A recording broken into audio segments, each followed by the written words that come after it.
भर भर के जो कोस रहे हैं इन नेताओं को, यही तो कि हमारी आवाज उठाने वाला ही कोई नहीं है। आज तक मुख्यमंत्री के कहने के बावजूद भी इन्होंने किसी का भी काम आज तक शुरू नहीं किया। इन लोगों ने बिल्कुल नरक की तरह काम बना दिए। अभी जो जेवर इंटरनेशनल एयरपोर्ट है, इसकी बहुत ज्यादा चर्चा हो रही है। हमारे जो आम किसान है वो जहाज में बैठेगा, हमें जहाज से क्या फायदा। जय हिंद दोस्तों, वंदे मातरम। मैं सोनू नागर, आप सभी का बहुत बहुत स्वागत है रैपिड 24 न्यूज पर। किसानों की समस्या ये देश की सबसे बड़ी समस्या है, क्योंकि जहां कहा जाता है कि अन्नदाता किसान है, तो वहीं किसान जो है वो देश में इस समय सबसे ज्यादा परेशानी में है और वो अपनी जो लागत है उसको भी नहीं निकाल पाता है। इसी वजह से कई किसान संगठन जो हैं वो किसानों की आवाज जो है हमेशा उठाते रहते हैं, और उन्हीं में से एक संगठन है किसान एकता संघ। मेरे साथ में सोरन प्रधान जी हैं, राष्ट्रीय अध्यक्ष हैं। महाराष्ट्र में, एमपी में, उत्तर प्रदेश में, उत्तराखंड में, देश के विभिन्न राज्यों में इनका संगठन कार्य कर रहा है। आज इनसे चर्चा करेंगे किस तरीके से ये संगठन का विजन क्या है, किस तरीके से किसानों की हित के लिए कार्य करता है और सरकार से क्या ये सीधा जो टकराव लेते हैं वो किस बेस पे लेते हैं और क्यों इतना ज्यादा सरकार और किसानों के बीच में जो खाई है वो क्यों बनती चली गई। सोरन प्रधान जी, आपका बहुत बहुत स्वागत है हमारे चैनल पर। और सर, मैं पहला सवाल जो मेरा रहेगा वो आपका जो ये संगठन है इसका विजन क्या है, मतलब बनाने का जो, जैसे बहुत सारे संगठन है, मैं बात करूं तो कई संगठन हैं, अब उसमें से आपका जो संगठन है वो क्या कर रहा है, मतलब आपने जब ये बनाया संगठन तो क्या विजन था, कैसे, मतलब उसके बारे में थोड़ा सा बताइए। बहुत बहुत धन्यवाद सोनू भाई, नमस्कार। आप सभी का स्वागत है पहले तो किसान एकता संघ की तरफ से और मेरी तरफ से कि आप लोग आए और हमारी आवाज़ को पहुंचाने का आप लोग प्रयास कर रहे हो।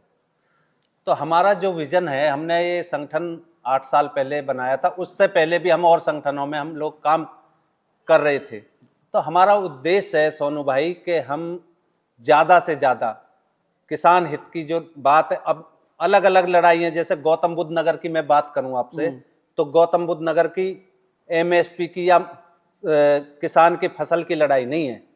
गौतम बुद्ध नगर की लड़ाई है अधिग्रहण संबंधित, प्राधिकरण की लड़ाई है, या और मतलब जमीन संबंधित लड़ाई है। और जो प्रदेश हैं, प्रदेश के जो हिस्से हैं उनमें ऐसा है कि उनमें किसान की फसल का उचित रेट की लड़ाई है या और भी भिन्न भिन्न तरह की है। तो मैं आपसे गौतम बुद्ध नगर की बात आज मैं कर लेता हूं आपसे। बिल्कुल बिल्कुल। तो इसलिए कि हम गौतम बुद्ध नगर में ही हम लोग रहते हैं और इसकी बहुत मतलब सरकार की जो खामियां हैं, प्रशासन की जो दोषपूर्ण नीतियां हैं, उनके प्रति मैं आपको बता देता हूं। हमारा पहले तो विजन है कि हम अपने लोगों को, किसानों को, मजदूरों को और किसी भी वर्ग को जो वंचित है, अब सरकार की योजनाओं से वंचित है या सरकार के उपेक्षा का शिकार है किसी भी प्रकार से, तो हम उनके लिए लड़ाइयाँ लड़ते हैं, उनके लिए आवाज़ उठाते हैं। तो हमारा विज़न जो है, जो हमने शुरुआत की थी वो गौतम बुद्ध नगर से ही हम लोगों ने इसकी शुरुआत की।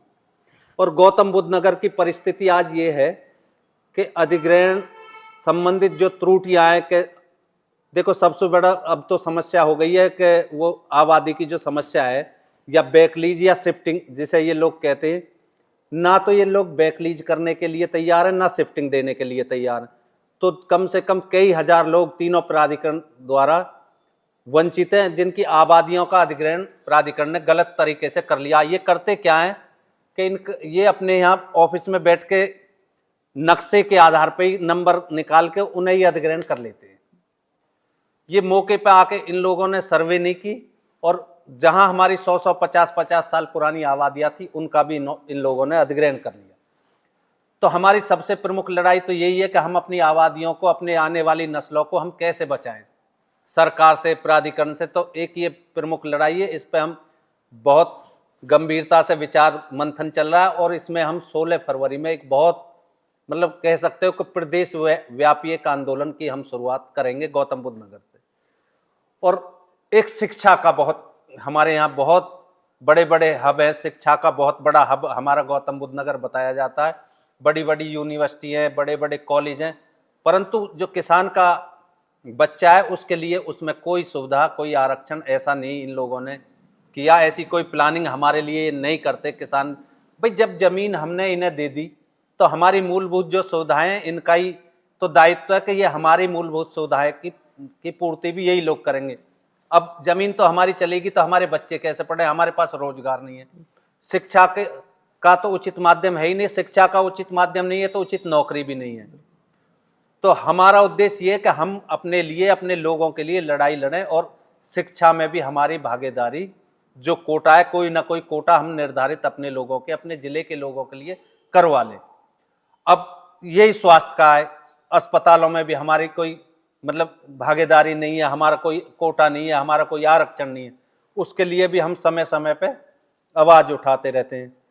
तो इन्हीं मुद्दों को लेकर, और सुनो, इसमें इतना, हम पिछले जनवरी में माननीय मुख्यमंत्री से मिले और मुख्यमंत्री जी ने कही कि जब तक तुम पहुंचोगे तुम्हारी आबादियों का सर्किल रेट का काम तो हम अभी शुरू करवा देते हैं।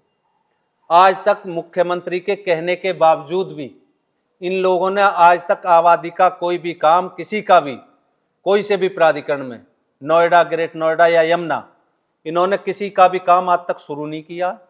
और इनके मनसा भी नहीं है, इनकी मनसा नहीं है हमारी आबादियों को छोड़ने की। तो हम तो सरकार की या प्रशासन की या और जो पॉलिसी है उनकी, उनके जो हमारे हक की नहीं है, उनकी हम आवाज़ उठाते। और उसका हमें, ये सरकार इतनी तानाशाह हो गई है, प्रशासन इतना तानाशाह हो गया कि हम पे क्रिमिनल एक्ट के मुकदमे लगाना। पिछले आंदोलन में, पिछले वर्ष जो 2024 में हमने आंदोलन किया, उसमें हम पे 307 के मुकदमे, तन्हाई में रखना, तो ऐसी जातियां इस जिले में हो रही हैं। परंतु कोई बात नहीं, हम तो किसान के प्रति सच्ची श्रद्धा से अपनी लड़ाई लड़ रहे हैं, हमें कोई फर्क। एक मेरा सवाल है इसमें, बीच में मैं आपको टोकूंगा कि आपने कहा जनवरी में, तो जनवरी तो अभी चल रही है, मतलब पिछली वर्ष 2025 की जनवरी में हम माननीय मुख्यमंत्री जी से मिले थे और बहुत अच्छी सार्थक बात भी हुई थी। बहुत अच्छा आश्वासन हमें सर्किल रेट का उन्होंने दिया था कि सर्किल रेट हम अभी तुरंत बढ़ा रहे हैं। और तुम्हारे कहने के मुताबिक, तुम तो गौतम बुद्ध नगर को कह रहे हो, हम पूरे प्रदेश में बढ़ा रहे हैं, तो वो सर्किल रेट आज तक नहीं बढ़ा है। और जो आबादी की बात, आबादी की उन्होंने कही थी कि आपकी समस्या जायज है, मुख्यमंत्री ने हमसे, इसे हम अभी शुरू करवा देते। परंतु उनके कहने के बाद भी कोई अधिकारी, कोई कर्मचारी किसी भी आबादी या बैकलीज या शिफ्टिंग को करने के लिए तैयार नहीं है। तो बेसिकली जो समस्या है वो गौतम बुद्ध नगर की, वो एक डिफरेंट सिचुएशन है। यहाँ एमएसपी, मैं जो आपकी बातों से समझ पा रहा हूँ, यहाँ एमएसपी और फसल की लड़ाई नहीं है, यहाँ लड़ाई है उस अधिग्रहण रेट की, जो अधिग्रहण हो चुकी है जमीन, उसमें जबरदस्ती सरकार का इंटरफेरेंस बार बार होना, और उस जो पहला बकाया पैसा है वो भी ना देना, और आबादी जो आवंटित की गई थी, या 6% हो या 10% हो या 7% हो, वो अलग अलग अथॉरिटीज ने अलग अलग तरीके से की, उसमें भी ढिलाई बरतना। अब जो, जैसा कि प्रधान जी आप बता रहे हैं कि ये मतलब सरकारी अधिकारी जो हैं, ये अपने ऑफिसों में बैठे रहते, ग्राउंड लेवल पे इनका जीरो, मतलब इनका आना भी नहीं होता है, वो वहां नहीं, वो अपने एसीओ वाले ऑफिस में बैठ के बढ़िया, और वो अच्छी तरीके से ये बस ये देखते रहते हैं कि हम यहाँ से बैठ के नीति बना देंगे, ग्राउंड पे उनका कोई मतलब नहीं है। अब मेरा एक सवाल और बनता है, जो अभी आपने बताया उसी में से, ये जो 2024 वाला जो आंदोलन की बात की आपने, ये 0 पॉइंट के उधर वहां हुआ था, मैंने भी वो कवर किया था जाके, उसके बाद जो एक्शन हुआ उसके बारे में थोड़ी सी मैं जानकारी लेना चाहूंगा। हो सकता है वो थोड़ा पॉलिटिकली बहुत सारी चीजें हैं, लेकिन वो केसेस लगना, वो तन्हाई में रखना, उसके बारे में थोड़ा सा अपना एक्सपीरियंस बताएं, कैसा, मतलब क्योंकि आप देखिए, जब जनता की आवाज उठा रहे हैं और जनता को ये पता ही ना हो कि हमारा जो नेता है, जो हमारे लिए आवाज उठा रहे हैं, उनके साथ क्या बीत रही है, वो किस किस परिस्थितियों से गुजर रहे हैं। क्योंकि अभी जब मैं गलत नहीं हूँ, तो अभी जब मुख्यमंत्री का आना हुआ था, तो आपके यहाँ नजरबंद आपको रखा गया था, पुलिस आपके यहाँ थी, कुछ फोटोज मैंने देखे थे वो, और जो भी और किसान नेता है उनके घर भी पुलिस बैठी हुई थी। तो किसान नेताओं को ऐसे नजरबंद करना, जेलों में डालना, फिर तन्हाई में रखना, मतलब अत्याचार की ये जो परिकाष्ठा है। क्योंकि जैसा कि आपने बताया कि भाई जनवरी में हमारी बात हुई थी, वो बहुत अच्छी बातें तो कर रहे हैं ऑफिस में बैठ के, बिल्कुल। लेकिन उसके बाद जो ग्राउंड पे जो एक्शन होना चाहिए उसको कहीं ना कहीं चेंज कर देते हैं। तो वो उसके बारे में क्या कहेंगे आपके, वो थोड़ा सा अपना एक्सपीरियंस बताइए। आप जब आप वो आंदोलन था उसमें क्या क्या ऐसा हुआ घटनाएं? जो 2024 का सोनू भाई हमारा जो आंदोलन था, बहुत अच्छा आंदोलन हम लोगों ने किया था। सारे और किसान 10-12 संगठन भी थे उसमें और आम किसान था ही था। तो उस आंदोलन में बहुत अच्छी हमारी प्रगति थी, बहुत अच्छी वार्ता की तरफ हम चल भी रहे थे, वार्ता हो भी रही थी बीच बीच में। तो ऐसा पता नहीं सरकार की मंशा क्यों हमारे प्रति बदनीयती आ गई प्रशासन को, और प्रशासन ने किसी कोई गलत फीडबैक थी क्या था हमें इस बारे में कोई जानकारी नहीं। कुछ संगठन, अब कोई कारण रहे होंगे हम तो नहीं कहते, कुछ संगठन हमें छोड़ के चले गए। हम 3 संगठन उस आंदोलन में लास्ट में रह गए थे भाई, किसान सभा और किसान परिषद और किसान एकता संघ।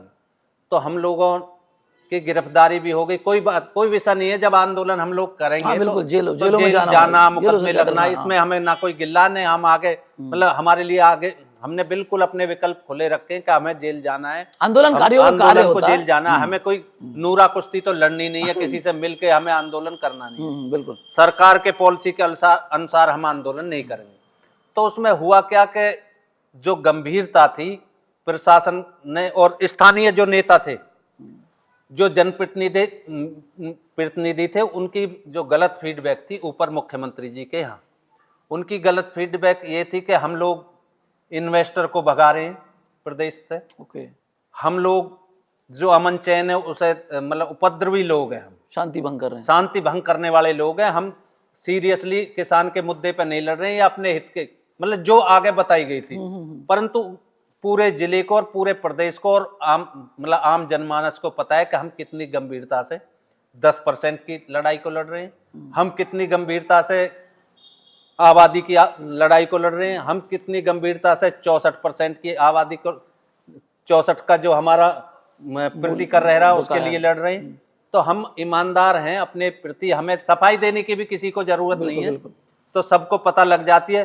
परंतु हमें तो गिला उन पे भी है कि जो हमारे जनप्रतिनिधि है, कि उन्होंने हमारी आवाज, मतलब ये नहीं कि अब के जो 2009 में हमारा अधिग्रहण हुआ तो जो पीछे पूर्ववर्ती रहे उनने भी, और जो आज भी हैं उन्होंने 2009 से हमारी जो एक भी समस्या, सबसे बड़ी समस्या तो आबादी की चली आ रही है आज तक, उन्होंने क्यों नहीं निपटवाई, क्यों नहीं हमारी पहल की।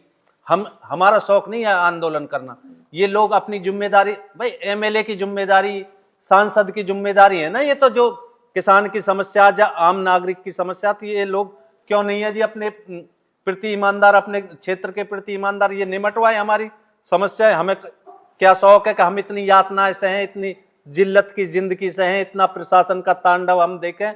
पीछे जब आंदोलन हुआ 24 में, हम लोग जेल चले गए 150 लोग, और जो बाहर बचे उनको ले जा के स्पोर्ट सिटी में प्रशासन ने बदतमीजी की गई, मतलब बहुत मतलब टॉर्चर उन लोगों को किया गया, उनका मानसिक उत्पीड़न किया गया। तो ये हम नहीं चाहते कि भाई ऐसा माहौल बने, पर ये लोग शुरुआत तो करें, भाई ये लोग हमारे साथ बैठे, हम हमारे सुझाव ले लें, किसानों के सुझाव ले लें और ये हमारी समस्याओं को निपटाए। तो असली फेलियर तो प्रशासनिक अधिकारियों को तो है ही है, हमारे जो जनप्रतिनिधि है इनका भी फेलियर है, इनकी वजह से ही हमें ये आवाज उठानी पड़ती है। तो यानी शासन और प्रशासन दोनों ही यहाँ एक तरीके से भ्रष्ट नीति को अपनाए हुए हैं। और एक मेरा और सवाल इसमें मैं थोड़ा सा और जोड़ना चाहूंगा कि जब देखिए, अभी अगर मैं गौतम बुद्ध नगर की बात करते हैं, अभी प्रदेश को एक उस पर रख के गौतम बुद्ध नगर की बात करें, तो यहाँ नीचे से आप लें, नीचे चेयरमैन ही लगा लें, फिर ऊपर विधायक ही लगा लें, फिर पार्षद हो गए, या फिर जिला पंचायत लगा लें, और फिर सबसे ऊपर आप एमपी को लगा लें, सांसद को। तो टोटल जो 3-4 स्ट्रक्चर होते हैं उसमें सब में बीजेपी है। हाँ, तो बिल्कुल। अब मैं ये जानना चाहता हूं आपसे कि आप कह रहे हैं कि जनता तंग है, फिर जनता ला क्यों रही है इन्हें? 2017 में लेके आई, 2019 में जो सीट निकली यहां से, और 2022 में पूर्ण बहुमत की सरकार, अब खैर 27 की अगली देखेंगे। लेकिन अगर 3-3 बार ये चुन रहे हैं लोग बाग एक ही सरकार को, तो कुछ ना कुछ तो यहाँ वो कार्य कर रहे होंगे, या फिर मतलब ये सारी हवाई है, बस एक गुब्बारा बनाया हुआ है, मतलब आप इसको किस तरीके से देखते हैं? देखो देखो ये तो राजनीतिक मुद्दे हो गए, राजनीतिक नहीं तो वो वोट मांगने तो जाते होंगे, वोट मांगने जाते हैं अगर वो आपके पास वोट मांगने आए यहाँ और आप कह रहे हो कि भाई तुमने ये तो कराया नहीं हमारा कार्य। हम तो कह रहे हैं, अब हमने घोषणा भी किया कि अगर ये लोग हमारे प्रति गंभीर नहीं होंगे, हमारे प्रति हमारी जो मतलब समस्या है उनके प्रति अगर ये गंभीर नहीं होंगे तो हम इनका बहिष्कार तो करेंगे ही करेंगे, और इनकी हैसियत भी दिखा देंगे अब के चुनाव में कि हाँ भाई आप लोग, गौतम बुद्ध नगर में हम बात कर रहे हैं, वोट की चोट से, हाँ वोट की चोट से, अगर ये लोग हमारे प्रति गंभीर नहीं होंगे हमारी समस्याओं के प्रति, तो हम कोशिश करेंगे कि इन सीटों को हम इन्हें इनकी आईना दिखाएं कि हाँ भाई तुम कर क्या रहे हो। हाँ। तो एक और भी बात है कि भाई हमने अब शेड्यूल अपना पीछे बनाया है सोनू भाई, कि हम इन सांसदों या विधायक इनसे भी अपनी बात अब कहने का प्रयास कर रहे हैं कि हाँ भाई ये भी हमसे कल को ये ना कहें कि नहीं आपने तो हमसे कहा नहीं समस्या, मतलब जिले की हालत कुछ और होती। तो हम देखते हैं अब के इनसे भी कहते हैं हाँ भाई समस्या मतलब 16 फरवरी से पहले ही इनके पास जाके के भाई हमारी ये समस्या, इनका निवारण आप लोग करवाए, वरना हम आपके खिलाफ भी आंदोलन करेंगे, आपका घेराव करेंगे, आपका विरोध प्रदर्शन करेंगे। तो हमने हमारे पास लोकतांत्रिक हिसाब से, जिस तरीके से हिसाब से पूरी, परंतु सर जो प्रशासन है, देखो माननीय मुख्यमंत्री योगी आदित्यनाथ की अगर आप बात करें तो उनसे तो हमारी उपेक्षा तो है कि वो घर के मुखिया, हमारे प्रदेश के मुखिया, परंतु उन्हें सत्य बात और तथ्य के साथ बताने का काम तो विधायक या और भी नेताओं का है, जो जिले के नेता हैं या प्रदेश के नेता, वो बताए कि भाई इन्हें समस्या है, सच में इनकी रियल में समस्या है, यू अधिग्रहण से जो प्रभावित लोग हैं इनकी समस्या है, तो ये लोग बताएं तो सही। वहां तो फीडबैक ही गलत है सारी, उन्हें पता ही नहीं है तो फिर काम कैसे हो, वो सारा गलत फीडबैक। तो हम तो लगातार इसी बात का प्रयास भी कर रहे हैं कि हमारी भी 1-2 बार मुख्यमंत्री से फिर मुलाकात हम लोग करें और अपनी बात सीधे ही हम लोग रखें, उसी दिशा में हम प्रयास भी कर रहे हैं। तो हम तो इसी दिशा में आगे के लिए अग्रसर हैं। अब एक और जो सवाल यहाँ बनता है कि जब आप अभी कह रहे हैं कि भाई हम बात करेंगे प्रतिनिधियों से, आप प्रशासन के पास जाते हैं तो उनका किस तरीके का वो रहता है, रवैया रहता है? मतलब क्योंकि देखिए जो प्रशासन है वो ज्यादातर अधिकारी जो हैं वो 1/3 मेजोरिटी बाहर के होते हैं, सारे अलग अलग जिलों से या प्रदेशों से भी। तो उनका किस तरीके का फीडबैक रहता है यहाँ के किसानों के प्रति? क्योंकि यहाँ की मूलभूत समस्या जब आप उनके पास लेके जाते हो तो वो क्या मतलब रवैया कैसा रहता है, मैं वो जानना चाह रहा हूँ। बहुत बेकार रवैया है आम आदमी के प्रति। हम जाएं, हमारी बात अलग है, थोड़ी सी हमारा प्रभाव रहता है अधिकारियों पे भी और हर विभाग में कि ये लोग रोज आते हैं, इनके ये समस्या की आवाज उठाते हैं, ये संगठन वाले लोग हैं, तो हमारे प्रति रवैया सुनते तो हमारी भी बहुत कम है, पर हमारे प्रति जो रवैया उसे छोड़ के अगर आम आदमी जाए किसी भी ऑफिस में, मैं प्राधिकरण की बात न कर रहा हूं, मैं बिजली वाले हों, कोई भी सा भी महकमा हो, आप जाके देखिए। और प्राधिकरण तो एक सिंडिकेट की तरह काम कर रहा है हमारे जिले में, एक सिंडिकेट जैसे काम करता। कुछ अधिकारी तो ऐसे हैं जो पूरे ठेकेदार हैं, पूरा भ्रष्टाचार, बिगर पैसे के कहीं प्लॉट नहीं लगेंगे, बिगर पैसे के आबादी पे चर्चा नहीं करेंगे। मतलब कुछ लोग हैं ऐसे अधिकारी, मैं उनका नाम नहीं लेना चाहता, पर अब के आंदोलन में हम काम करेंगे कि उनको भी हम जो नकाब उन लोगों ने पहन रखा उसे भी हम हटाने का काम करेंगे और नाम लेके चिन्हित करेंगे कि तुम लोग बेईमान हो, तुम हमारे समाज का, हमारे क्षेत्र का और प्राधिकरण का भी वो लोग नुकसान कर रहे हैं। अगर प्राधिकरण के लिए भाई, अब देखो प्राधिकरण ने जमीन ले ली, अगर वो समुचित विकास नहीं कर पाए तो वो भी हमारे लिए ही तो दुखदायी बात है। भाई जमीन तो है नहीं, यहाँ से तो विकास हो जाए, फैक्ट्री आ जाए, कुछ और रोजगार हो जाए, तो वो भी हमारे लिए ही तो है।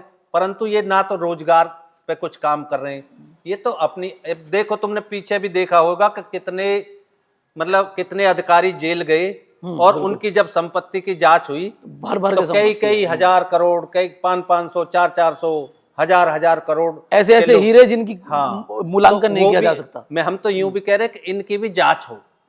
इन अधिकारी जो हैं, चुनिंदा अधिकारी हैं, जो ठेकेदार हैं प्राधिकरण के, उनकी भी जांच हो और उनकी संपत्ति की भी जांच हो, उनके आय के जो स्रोत है उनकी भी जांच हो।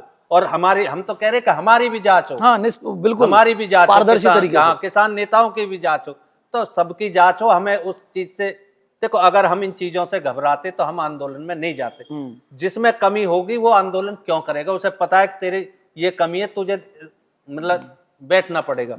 तो हम तो कह रहे हैं कि सोनू भाई, पर हम जब तक रुकेंगे नहीं जब तक हमारे क्षेत्र की समस्या हल नहीं हो जाती। इसी दिशा में हम रोज गांव-गांव क्षेत्र में जा रहे हैं, मीटिंगें कर रहे हैं। बिल्कुल। तो हम तो आबादी 10%, 64%, तो इन्हीं मुद्दों में उलझा के इन्होंने रख दिए हैं प्रदेश पे।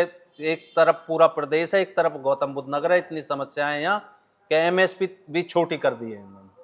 एमएसपी तक तो पहुंच ही नहीं पा रहे हैं। पहुंच ही नहीं पा रहे हैं। एमएसपी की तो बात कैसे करें जब इतनी पुरानी, जब आप बता रहे हो 2009 का नौका तो यमुना का है, 75 में आया है नोएडा। नोएडा की भी समस्या आज भी जस की तस है। आज भी वहाँ आबादी के मसले ऐसे ही बने हुए हैं। वहाँ प्लॉटों के मसले भी 5% के भी यही स्थिति है। नोएडा, ग्रेटर नोएडा में भी यही स्थिति है। मतलब किसी भी आबादी, कोई से भी प्राधिकरण ने आज तक ऐसा नहीं है कि हाँ भाई हमारा तो निपट गया काम, हमने तो किसानों को दे दिया आबादी। तो ये हमारे प्रति गंभीर नहीं है। एक और यहाँ से थोड़ा सा मेरा छोटा सवाल कि अभी जो जेवर इंटरनेशनल एयरपोर्ट है, इसकी बहुत ज़्यादा चर्चा हो रही है। मतलब इतना वो बनाया जा रहा है कि एशिया का सबसे बड़ा ये बनने जा रहा है।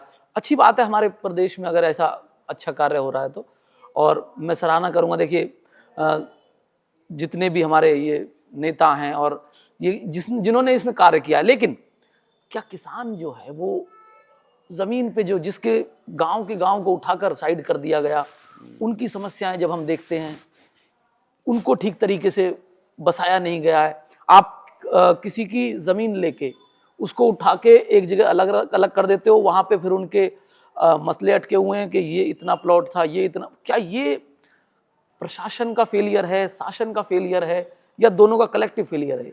देखो, जो एयरपोर्ट की बात करें हम, ये केंद्र सरकार का प्रोजेक्ट है। बिल्कुल। तो मतलब चलो तुमने एयरपोर्ट बना लिया, पर आम किसान को क्या मिला इस एयरपोर्ट से?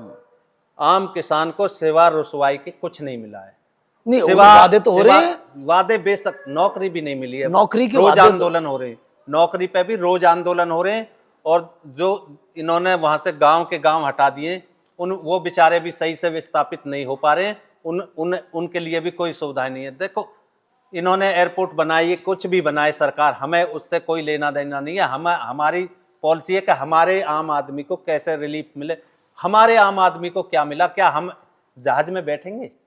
क्या हमारे जो आम किसान है वो जहाज में बैठेगा? हमें जहाज से क्या फायदा?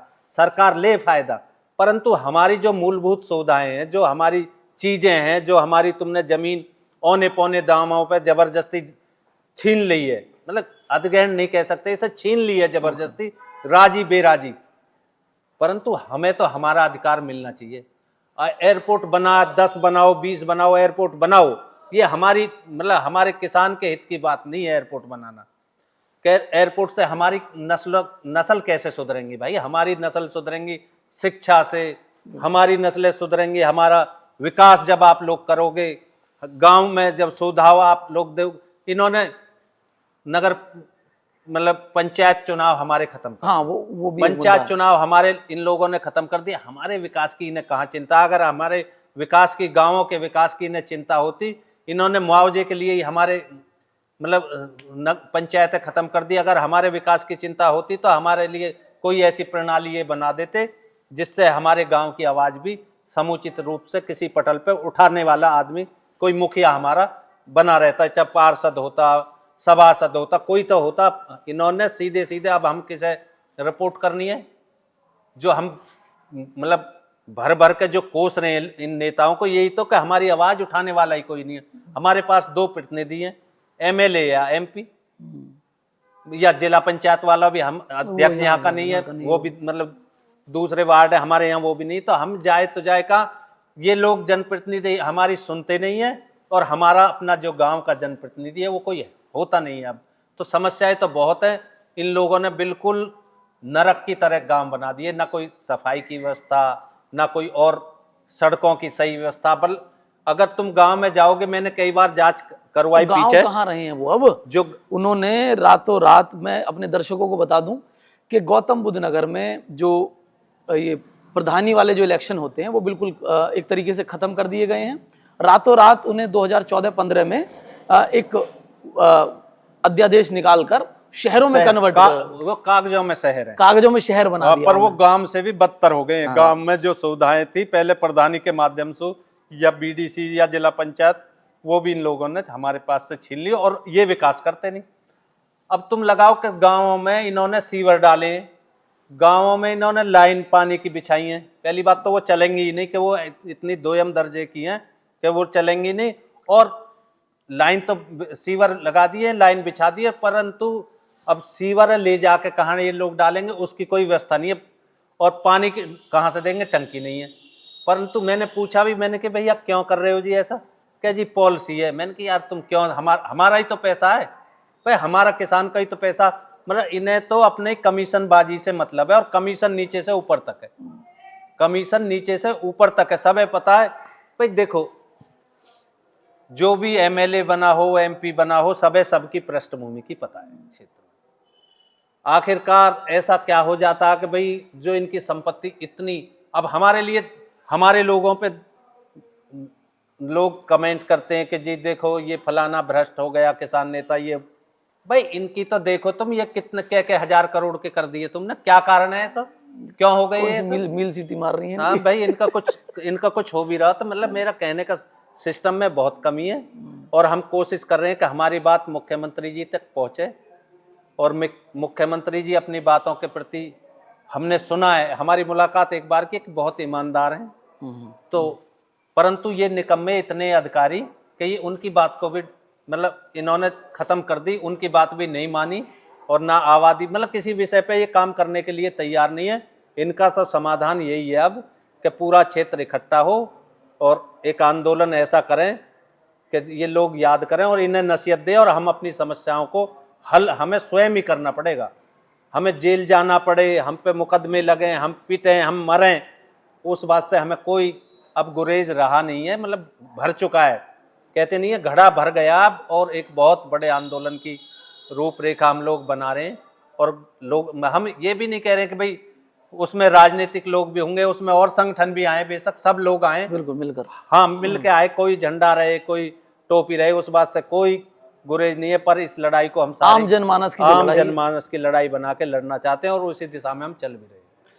जी आपका बहुत बहुत धन्यवाद। बहुत अच्छे तरीके से आपने सारे सवालों के जवाब दिए, और मैं भी अपनी जनता से ये अपील करना चाहूँगा कि जब आप एक पर्सपेक्टिव को देखते हैं, क्योंकि ये बताया जाता है कि किसान नेताओं पर इतना वो भ्रष्ट हैं, या ये देखिए ऐसा है कि सिस्टम में, हमारे देश में भ्रष्टाचार जो है वो नस नसों में गया हुआ है, लेकिन शासन और प्रशासन जब भ्रष्ट हो जाएगा तो आम जनमानस के लिए वो बहुत ही गंभीरता वाला विषय है। क्योंकि अभी जैसा प्रधान जी ने बताया कि आम जनमानस को अगर वो अधिकारी जो हैं अपने ऑफिस तक नहीं पहुंचने देते, और उनके साथ रवैया उनका बिल्कुल, मतलब जब वो देखिए मैं नहीं जानता ये बात कहां तक जाएगी, लेकिन मुझे लगता है कि आपको आवाज उठानी होगी, इसे ज्यादा से ज्यादा लोगों तक पहुंचाएं।